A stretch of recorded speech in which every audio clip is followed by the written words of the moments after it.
Good morning everybody, this is Stephen Pugh of the Home Bible College. It's April the 6th and we're beginning our readings today in 1 Samuel chapter 11. Now Saul has been established as king, but his first great test comes. Nahash the Ammonite came up and encamped against Jabesh Gilead, and all the people of Jabesh Gilead said unto Nahash, Make a covenant with us, and we will serve you. And Nahash the Ammonite answered them, On this condition I will make a covenant with you, that you may thrust out all your right eyes, and lay it for a reproach upon all Israel. He's asking them to actually take away the half of their eyesight. This is a huge insult to Israel. It is a completely impossible demand. It's a demand that's completely unreasonable. Now the elders of Jabesh said unto him, Give us 7 days respite, that we may send messengers unto all the coasts of Israel, and then if there's no one to save us, then we will come out to thee.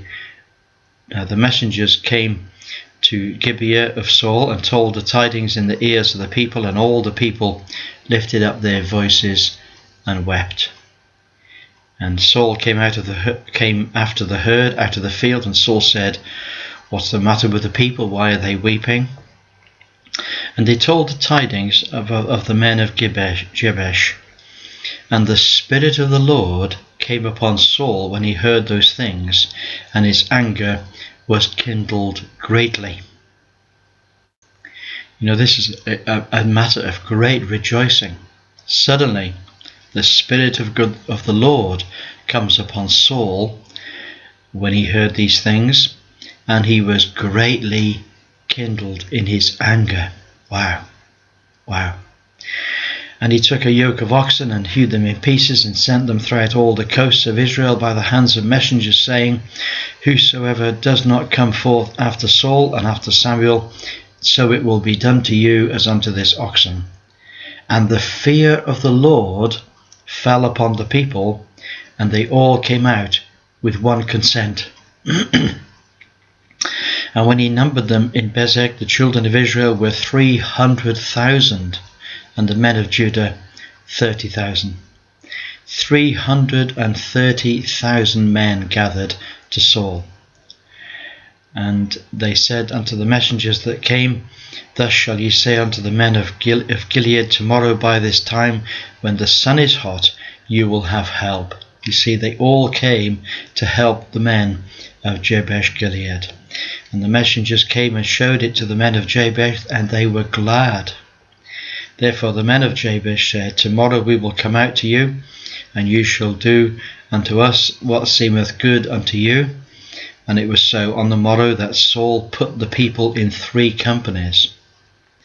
And they came in the midst of the host of the morning watch, and slew the Ammonites until the heat of the day. And it came to pass that they which remained were scattered, so that 2 of them were not left together. The Ammonites were so totally routed that there was not even 2 of them anywhere that escaped. Everybody escaped. If any escaped at all, everybody escaped as a single man. Then said Samuel to the people, Come, let us go to Gilgal and renew the kingdom there. And all the people went to Gilgal, and there they made Saul king before the Lord in Gilgal. And there they sacrificed sacrifices of peace offerings before the Lord. And there Saul and all the men of Israel rejoiced greatly. Samuel said unto the people, Behold, I have listened unto the voice in all that you have said unto me, and I have made a king over you. And now behold, the king walks before you, and I am old and grey-headed, and behold, my sons are with you, and I have walked before you in my childhood unto this day. Behold, here I am, witness against me before the Lord, before his anointed. Whose ox have I taken? Or whose ass have I taken? Or whom have I defrauded? Whom have I oppressed? Or whose hand have I received any bribe? to blind my eyes therewith, and I will restore it unto you. And they said, You have not defrauded us, you have not oppressed us, you have not taken anything from our hand. And Samuel goes on to talk about how the Lord had brought them out of Egypt and how the Lord had conquered their enemies. He also says, but you said unto me, we want a king to reign over us. He says, but the Lord was your king. Now therefore, look at the king you have chosen, and the one who you desired, and behold, the Lord hath set a king over you. If you will fear the Lord, and serve him, and obey his voice, and not rebel against the commandment of the Lord, then shall you and your king that reigns over you continue following the Lord your God. But if you will not obey the voice of the Lord, but rebel against the commandment of the Lord, then shall the hand of the Lord be against you, as it was against your fathers. Now therefore stand and see this great thing which the Lord will do before your eyes. Is it not wheat harvest today? I will call unto the Lord, and he shall send thunder and rain, that you may perceive and see that your wickedness is great, which you have done in the sight of the Lord in asking for a king. So Samuel called unto the Lord, and the Lord sent thunder and rain that day. And all the people greatly feared the Lord and Samuel. And the people said to Samuel, Pray for thy servants unto the Lord thy God, that we die not. For we have added unto all the sins of our evil, we have added that we have asked for a king. And Samuel said to the people, Fear not, you have done all this wickedness, yet turn not aside from following the Lord, and serve the Lord with all your heart. Turn not aside that you should do vain things, which cannot profit or deliver you, for they are empty. The Lord will not forsake his people for his great name's sake, because it hath pleased the Lord to make you his people.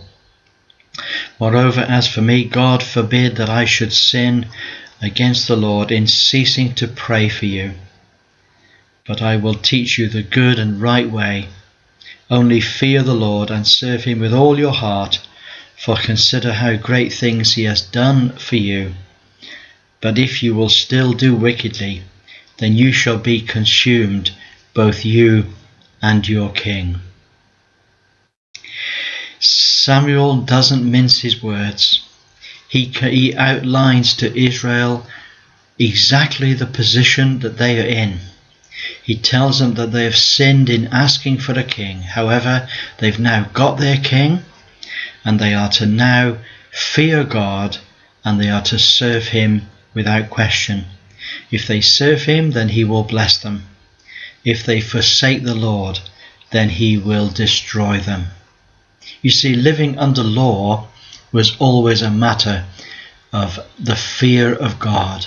The fear of God descended upon the people, and the fear of God descended because not only can God bring them into blessing, but God can destroy them as well if they forsake him.